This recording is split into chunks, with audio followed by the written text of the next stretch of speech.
Good morning students, welcome to YouTube channel of Proton. Students, अभी तक अपन ने देखा था जो इंग्लिश मीडियम स्टूडेंट्स है 10th क्लास, उनके लिए मैंने डाइजेस्टिव सिस्टम टॉपिक लेके आया था और मानव तंत्र के अंदर मतलब ह्यूमन सिस्टम के अंदर डाइजेस्टिव सिस्टम मैंने कंप्लीट करवा दिया है। आज स्टूडेंट्स हम 10th class specially 10th class Hindi medium students के लिए ये टॉपिक लेके आया हूँ मैं, जिसका नाम है मानव तंत्र। मीन्स ये चैप्टर नंबर 2 है, आपकी जो बुक है उसके अंदर चैप्टर नंबर 2 है मानव तंत्र। और आज हम स्टार्ट करने जा रहे हैं हिंदी मीडियम स्टूडेंट्स के लिए पार्ट फर्स्ट।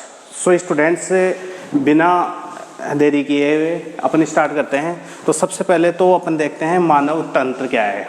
तो देखिए स्टूडेंट्स, मानव आप सब जानते हो कि इस सृष्टि की जो सबसे बेहतरीन जो कृति है वो क्या है, मानव है। मीन्स मानव को एक अलग से फीचर दिया है, एक अलग से गुण दिया है भगवान ने या प्रकृति ने, वो है बुद्धि।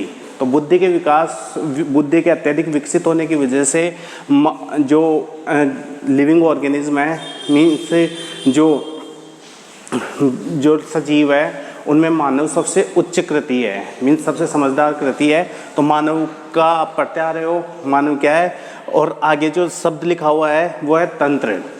तो तंत्र क्या होता है स्टूडेंट्स? तंत्र वो होता है जिससे कोई भी ऑर्गेनाइजेशन फॉर्म होता है, कोई भी ऑर्गेनाइजेशन बना हुआ रहता है, कोई भी सिस्टम जो होता है, किसी भी वस्तु को बनाने के लिए, किसी भी संस्था को बनाने के लिए एक तंत्र का होना आवश्यक है। मतलब छोटे छोटे अवयव मिलके और एक तंत्र का निर्माण करते हैं। तो ऐसे ही मानव का निर्माण कैसे हुआ है, वो कौन सी इकाई है जो मिलके और फाइनली किसको डिजाइन किया है, किसको बनाया है, मानव को बनाया है। तो आज अपन इसी को डिस्कस करने जा रहे हैं, मानव तंत्र। तो मानव तंत्र कैसे बनाया है, मानव तंत्र होता क्या है, मानव तंत्र में कौन कौन सी इकाइयाँ हैं जिन्होंने मिलकर मानव को फॉर्म किया है, मानव को बनाया है। तो स्टूडेंट्स, अपन इसको साइंस के पर्पज से देखेंगे।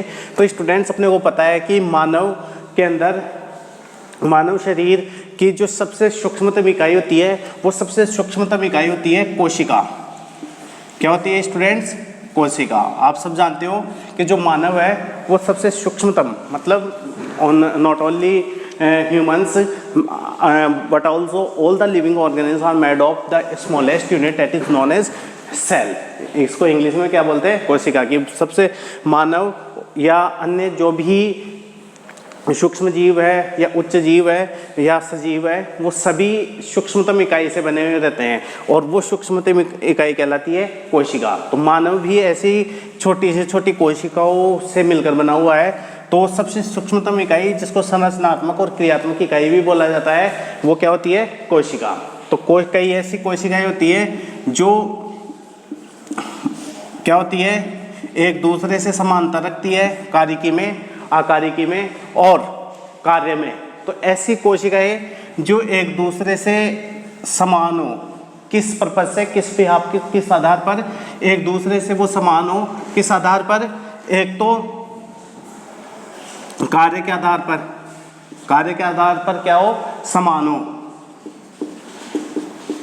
दो या दो से ज्यादा कोशिकाएं जो कार्य के आधार पर एक दूसरे से क्या रखती हो, समांतर रखती हो। एक उनकी उत्पत्ति, जो उत्पत्ति है, उनका जो निर्माण हुआ है, मीन्स जैसे इस कोशिका का निर्माण, इस कोशिका का निर्माण, इस कोशिका का निर्माण कहाँ से हुआ हो? एक ही स्थान से हुआ हो, एक ही स्थान से हुआ हो। ठीक है, ये दो कंडीशन, ये दो शर्तें अगर किन्हीं दो या दो से ज़्यादा कोशिकाओं पर लागू होती है तो ऐसी कोशिकाओं के समूह को बोला जाता है उत्तक। क्या बोला जाता है स्टूडेंट्स? उत्तक। समझ में आ रहा है आपके? मेरे कहने का मतलब है कि मानव जो शरीर है उसकी सबसे सूक्ष्मतम इकाई क्या होती है? कोशिका होती है। मतलब संरचनात्मक और क्रियात्मक, उसकी संरचना को बनाने में, मानव के शरीर को बनाने में, और उस शरीर से या विभिन्न जो अंग है उनसे कार्य करवाने के लिए जो जिम्मेदार इकाई है, जो जिम्मेदार संरचना है, उसको बोला जाता है कोशिका। समझ में आ रहा है? इसलिए कोशिका को मानव शरीर की सबसे सूक्ष्मतम इकाई बोला जाता है, सबसे क्रियात्मक इकाई बोली जाती है और इसको संरचनात्मक इकाई बोला जाता है। आगे चलकर अपन देखेंगे स्लीडन और स्वान ने जो कोशिका थ्योरी दी थी, उस कोशिका थ्योरी में उन्होंने बताया था कि मानव शरीर की सबसे छोटी इकाई होती है है कोशिका, संरचनात्मक इकाई होती है कोशिका, कार्यात्मक इकाई होती है कोशिका। इसके साथ साथ फाउंडेशन मतलब जो आनुवांशिक इकाई होती है वो भी क्या होती है, कोशिका होती है। क्लियर स्टूडेंट्स, खैर वो अपना टॉपिक नहीं है। तो मेरे कहने का मतलब दो या दो से ज़्यादा कोशिकाओं के ऐसा समूह जो आपस में क्या हो, जिनके कार्य समान हो उन कोशिकाओं के, और उन कोशिकाओं की जो उत्पत्ति है वो उत्पत्ति स्थान भी क्या हो, समान हो, मतलब एक ही जगह से उनकी उत्पत्ति हुई हो, चाहे से उनका आकार और उनका आमाप, उस कोशिका का आकार और आमाप क्या रहा हो, असमान रहा हो। समझ में आ रहा है, असमान या फिर समान। तो स्टूडेंट्स मेरे कहने का मतलब ये है, दो या दो से ज़्यादा कोशिकाएं, ऐसी कोशिकाएं जो कार्य में समान हो, उत्पत्ति में एक ही उत्पत्ति में समान हो, मतलब उत्पत्ति उनकी एक ही स्थान से हुई है, और उनका आकार और आमाप क्या हो, असमान हो या समान हो। That's not necessary that they are equal in shape and size. That's not necessary. Clear student. So ऐसी कोशिकाओं को समूह जिनका कार्य समान हो, उत्पत्ति समान हो और आकार और आमाप समान हो और असमान हो, ऐसी कोशिकाओं के समूह को एक शब्द में अपन अगर नामांकित करना चाहे तो ऐसी कोशिकाओं के समूह को क्या बोलेंगे स्टूडेंट्स, उत्तक। इंग्लिश में इसको बोला जाता है टिश्यू। समझ में आ गया स्टूडेंट। तो कई ऐसे सजीव होते हैं जिनकी जो कोशिकाएं होती है, जिनके जो शरीर होता है वो केवल कोशिका लेवल तक का ही होता है, कोशिका स्तर तक का ही होता है, मतलब कोशिका से आगे उनमें उत्तक का निर्माण नहीं हो पाता। खैर वो बाद में देखेंगे, आगे देखते हैं। अब अगर सेम कंडीशन उत्तकों के समूह पर लगे, मतलब कई ऐसे उत्तक हो, एक उत्तक और है, एक उत्तक और है, कई ऐसे उत्तक हैं जिनके कार्य समान है, जिनकी उत्पत्ति समान है और जिनके आकार और आमाप समान और असमान है। ऐसे उत्तकों को समूह जिनके कार्य समान है, जिनकी उत्पत्ति एक ही स्थान से हुई है, ऐसे उत्तक मीन्स कोशिकाओं के समूह जिनकी उत्पत्ति एक ही स्थान से हुई है, और उन कोशिकाओं के समूह का या कोशिकाओं का जो समूह में उनका आकार और आमाप समान या असमान है, ऐसी उत्तकों के समूह को बोला जाता है उत्तक तंत्र। क्या बोला जाता है स्टूडेंट्स, क्या बोलते हैं, उत्तक तंत्र। ध्यान से समझिएगा इस चीज़ को कि ऐसी कोशिकाएं जिनके कार्य समान है, उत्पत्ति एक ही स्थान से हुई है, आकार आमाप समान या असमान है, उन कोशिकाओं के समूह को तो बोलते हैं अपन उत्तक। और ऐसे उत्तकों के समूह या उत्तक जिनके कार्य समान है, उत्पत्ति एक ही स्थान से हुई है और आकार और आमाप समान या असमान है, ऐसे उत्तकों के समूह को बोलते हैं अपन उत्तक तंत्र। I hope you understand what I said। तो ऐसे उत्तकों के समूह को क्या बोलेंगे, उत्तक तंत्र। आपके समझ में आ गया होगा, या टिश्यू सिस्टम। अब वही कंडीशन वापस कि ऐसे उत्तक तंत्र जिन पे ये कंडीशंस, ये शर्तें वापस लागू हो, तो ऐसे उत्तक तंत्र के समूह को बोलेंगे अपन अंग। क्या बोलेंगे स्टूडेंट्स, अंग। क्या बोलेंगे स्टूडेंट्स, अंग। और फिर से वही कंडीशन, मैं यहाँ पे इन्वर्टेड कोमास लगा रहा हूँ, इसका मतलब ये कंडीशन यहाँ भी अप्लाई हो रही है, लागू हो रही है। अब ऐसे अंग जिनके कार्य समान हो, उत्पत्ति एक स्थान से हुई हो, आकार आमाप समान या असमान है, ऐसे अंगों के समूह को अपन क्या बोलेंगे स्टूडेंट्स, अंगों के समूह को क्या बोलेंगे, अंग तंत्र, ऑर्गन सिस्टम, ऑर्गन सिस्टम, अंग तंत्र। वापस वही कंडीशन, ऐसे अंग तंत्र के समूह, ऐसे विभिन्न अंग तंत्र जो कार्य में समान है, उत्पत्ति में एक ही स्थान से हुई है और आकार आमाप समान और असमान है, हो सकते हैं। ऐसे अंग तंत्र के जो समूह है उनको क्या बोलेंगे स्टूडेंट्स, उनको बोलेंगे अपन काय, या फिर बोल सकते हैं अपन शरीर। ये सबसे वृहद इकाई है, सबसे बड़ी इकाई है किसकी, मानव की। मीन्स यहाँ पर आने के बाद में क्या बन जाता है, मानव बन जाता है, मतलब सबसे उच्च कोटि की संरचना बन जाती है, जिसको अपन मानव तंत्र कह सकते हैं। तो स्टूडेंट्स, मेरे समझाने का जो मतलब था वो यही था कि सबसे सूक्ष्मतम इकाई है कोशिका, और सबसे वृहद, सबसे बड़ी, या अपन बोल सकते हैं मैक्रो जो यूनिट है वो क्या है, काय या शरीर या बॉडी इंग्लिश में, या ऑर्गेनिज्म। Clear student. तो सबसे सूक्ष्मतम इकाई कोशिका, सबसे बड़ी इकाई काय। अब आपको कोशिका का एग्जाम्पल पता है कि कोशिकाएं मिलकर क्या बना रही है, उत्तक बना रही है। जैसे कोशिका है वेस्कुलर, अगर अपन पेड़ पौधे की बात करें तो वेस्कुलर सेल्स है, वेस्कुलर सेल्स मिलके उत्तक बना रही है, मतलब वेस्कुलर सिस्टम बना रही है, जिसमें जाइलम और फ्लोएम, इसमें जाइलम कोशिकाएं, फ्लोएम कोशिकाएं, आपको पता है जाइलम संवहन कोशिकाएं वगैरह होती है, फ्लोएम संवहन कोशिकाएं होती है, वो मिलके क्या बना रही है, वेस्कुलर सिस्टम बना रही है, वेस्कुलर तंत्र बना रही है। और वेस्कुलर सिस्टम मिलके आगे क्या बना रहा है, वेस्कुलर सिस्टम बना रहा है। और वेस्कुलर सिस्टम बन के आगे क्या बना रहा है, वेस्कुलर ऑर्गन बना रहा है। और वेस्कुलर ऑर्गन मिलके क्या बना रहा है, वेस्कुलर ऑर्गन सिस्टम बना रहा है। और वेस्कुलर ऑर्गन सिस्टम फाइनली क्या बना रहा है, वेस्कुलर बॉडी बना रहा है। Clear students. तो ये तो पेड़ पौधों की बात कर ली। अगर मनुष्यों की बात करें तो मनुष्यों में भी आपको पता है कि छोटी छोटी कोशिकाएं, जैसे अपन बात करें, अगर अपन बात करें तंत्रिका तंत्र की, तो तंत्रिका तंत्र की सबसे छोटी कोशिकाएं होती है न्यूरॉन्स, मतलब तंत्रिका कोशिकाएं। वो ऐसी तंत्रिका कोशिकाएं मिलकर क्या बना रही है, तंत्रिका उत्तक बना रही है। तंत्रिका उत्तक का निर्माण, तंत्रिका उत्तक से क्या बन रहे हैं, तंत्रिका तंत्र बन रहा है। और ऐसे तंत्रिका तंत्र से क्या बन रहा है, तंत्रिका ऑर्गन बन रहा है, मतलब ऑर्गन्स तक जा रहे हैं, जो ऑर्गन्स का निर्माण कर रही है। और ऑर्गन से अंग तंत्र बन रहा है, ऑर्गन सिस्टम बन रहा है। और ऑर्गन सिस्टम से फाइनली शरीर बन रहा है, मीन्स उत्तक तंत्र बन रहा है। तो आप देख सकते हैं कि विभिन्न प्रकार के उत्तक तंत्र मिलके अंग बना रहे हैं, अंग से अंग तंत्र बन रहा है। अंग तंत्र मतलब है, अंगों का मतलब, जैसे अपन आगे पढ़ने वाले हैं पाचन तंत्र, तो आपको पता है कि पाचन तंत्र में बहुत सारी संरचनाएं होती है। जैसे अपना आमाशय हो गया, आमाशय का है एक अंग है, आमाशय हो गया, मुख हो गया, छोटी आंत, छोटी आंत्र, बड़ी आंत्र, ये सारे क्या है स्टूडेंट्स, ये अंग के उदाहरण है।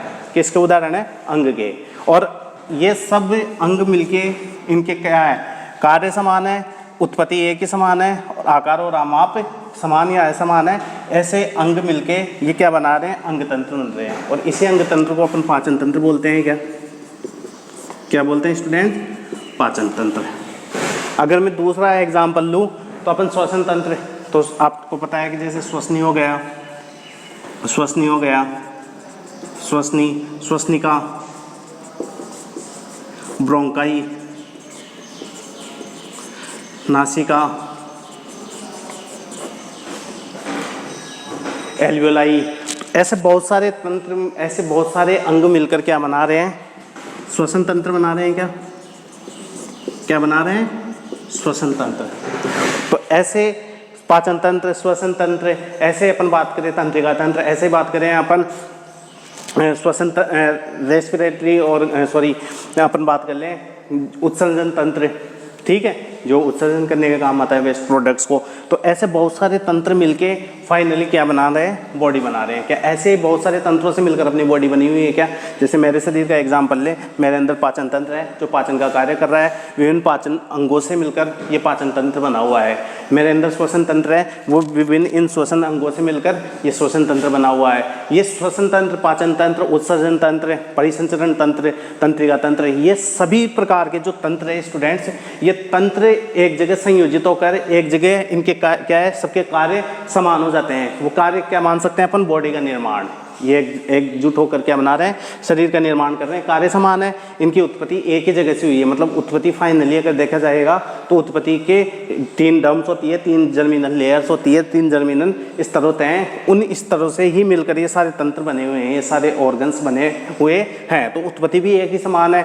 और इनके आकार और आमाप, मतलब इनकी जो सूक्ष्मतम कोशिकाएं होती हैं, उनके आकार और आमाप क्या हो सकते हैं, समान भी हो सकते हैं, असमान भी हो सकते हैं। जैसे आपने देखा होगा तंत्रिका जो कोशिका है वो बिल्कुल अलग डिजाइन की होती है, बिल्कुल अलग शेप साइज की होती है, आकार आमाप की होती है। जबकि अपन देखेंगे जो परिसंचरण तंत्र में रक्त कोशिकाएं होती है, रक्त कोशिकाएं होती है, वो अलग अलग आकार की होती है। पाचन तंत्र में भी जो कोशिकाएं होती है वो अलग अलग आकार की होती है। तो सबकी कुछ कोशिकाओं के आकार समान हो सकते हैं आपस में, कुछ कोशिकाओं के आकार क्या हो सकते हैं, असमान होते हैं।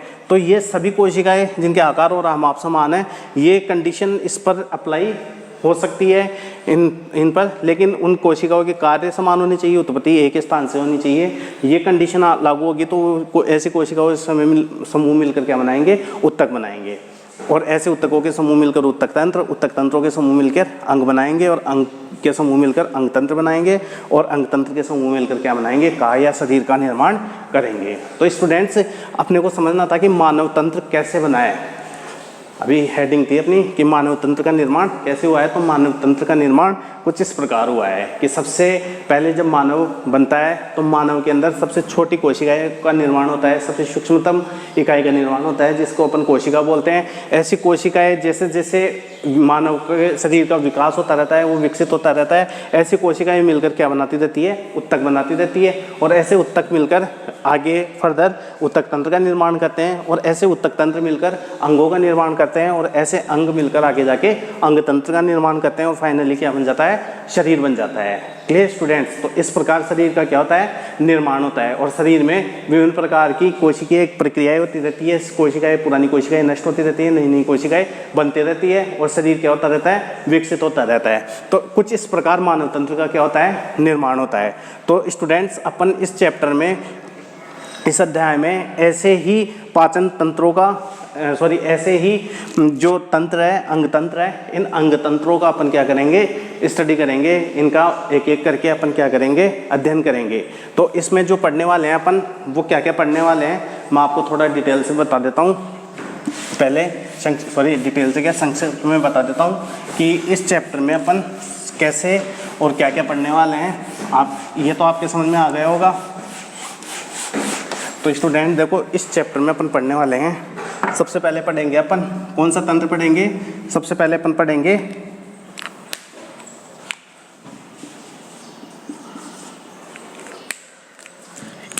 पाचन तंत्र। सबसे पहले पढ़ेंगे अपन पाचन तंत्र। समझ में आ रहा है स्टूडेंट्स?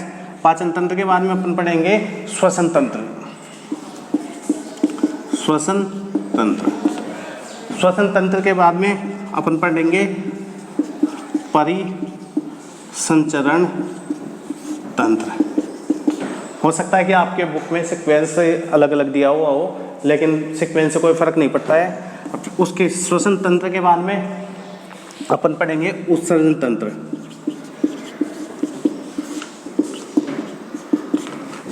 उत्सर्जन तंत्र के बाद में जो अपन पढ़ने वाले हैं वो पढ़ेंगे अपन तंत्रिका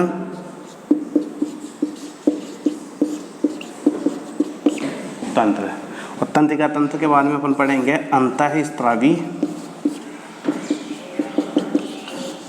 तंत्र।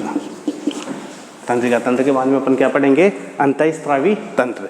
तो सबसे पहले अपन पढ़ेंगे आज पाचन तंत्र। तो अपन पाचन तंत्र के बारे में आज पढ़ने वाले हैं और इनमें आपको पता है जैसे जैसे अपन पढ़ते जाएंगे तो पाचन तंत्र की संपूर्ण कार्यप्रणाली, पाचन तंत्र में कौन कौन से अंग है वो अपन पढ़ने वाले हैं। ऐसे श्वसन तंत्र में कौन कौन से अंग है, श्वसन कैसे करते हैं ह्यूमन बींग्स, तो उसके बारे में अपन पढ़ेंगे। परिसंचरण तंत्र में कि कार्य क्या होता है, कैसे इसका निर्माण होता है, वो सब अपन एक एक करके पढ़ने वाले हैं। तो स्टूडेंट्स आपके अब तक जो पढ़ाया है वो आई थिंक समझ में आ गया होगा। तो आज अपन देखते हैं कि पाचन तंत्र क्या होता है। तो सबसे पहले तो अपन पाचन की परिभाषा देखते हैं कि पाचन क्या होता है। तो स्टूडेंट्स पाचन को अगर मैं डिफाइन करना चाहूँ, पाचन क्या है, पाचन एक ऐसी प्रक्रिया है, पाचन एक ऐसी प्रक्रिया है जिसमें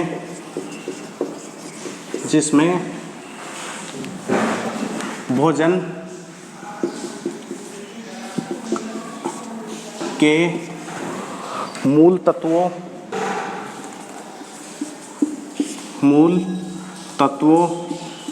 यौगिक बोल सकता हूँ, एलिमेंट्स बोल सकता हूँ, मूल तत्वों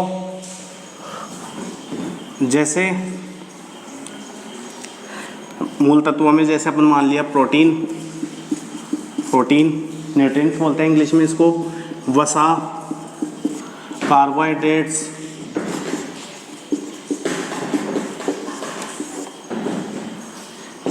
खनिज लवण, मिनरल्स, खनिज लवण मिनरल्स हो गए, और अपन बोल सकते हैं सॉल्ट्स, लवण हो गए, ठीक है।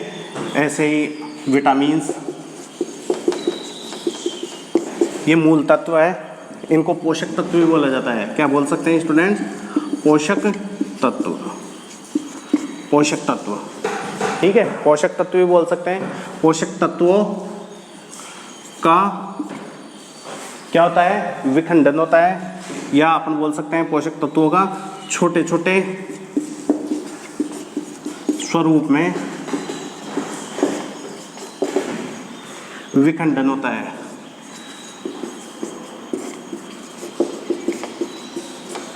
विखंडन होता है, और ध्यान रखना ये वो स्वरूप होता है, यह लिख देता हूं मैं, यह वह स्वरूप होता है जिसको, यह वह स्वरूप होता है जिसको शरीर अवशोषित करके ऊर्जा का रूपांतरण कर सके। समझ में आया स्टूडेंट्स? तो पाचन क्या होता है? पाचन एक ऐसी प्रक्रिया है जिसमें भोजन के जो कठोरतम तत्व होते हैं, कठोरतम स्वरूप होता है या मूल तत्व होते हैं जिनका कठोर रूप होता है, मतलब एक जटिल रूप होता है, उस जटिल रूप को क्या किया जाता है, छोटे छोटे अवशोषणीय स्वरूप में क्या किया जाता है, विखंडित किया जाता है। और ये वह स्वरूप होता है, ये विखंडनीय स्वरूप वह होता है जिसको अपना शरीर क्या कर सकता है, अवशोषित कर सकता है, और अवशोषित करके ऊर्जा का क्या कर सके, रूपांतरण कर सके, और इस रूपांतरित ऊर्जा को क्या कर सके, विभिन्न जैविक कार्यों में क्या कर सके, काम में ले सके। तो पाचन क्यों होता है? पाचन का जो मेन मुख्य उद्देश्य है वो इसलिए होता है कि ताकि शरीर के अंदर ऊर्जा क्या हो सके, ऊर्जा का रूपांतरण किया जा सके। ऊर्जा अपन दूसरे शब्दों में कहें, वैसे तो देखिए ऊर्जा का निर्माण किया नहीं जा सकता है, ऊर्जा का निर्माण नहीं किया जा सकता है, ना ही ऊर्जा को नष्ट किया जा सकता है, लेकिन अपन बोल सकते हैं ऐसा कि ऊर्जा का निर्माण करने के लिए पाचन तंत्र, श्वसन तंत्र वगैरह कार्य करते हैं, लेकिन एक्चुअल में ऊर्जा का रूपांतरण होता है, और इस रूपांतरित ऊर्जा को ही क्या किया जाता है, शरीर के विभिन्न अंगों के द्वारा क्या किया जाता है, कार्य में लिया जाता है। शरीर के विभिन्न अंग कार्य में लेते हैं और इसको छोटे छोटे भागों में क्या करते हैं, तोड़ते हैं।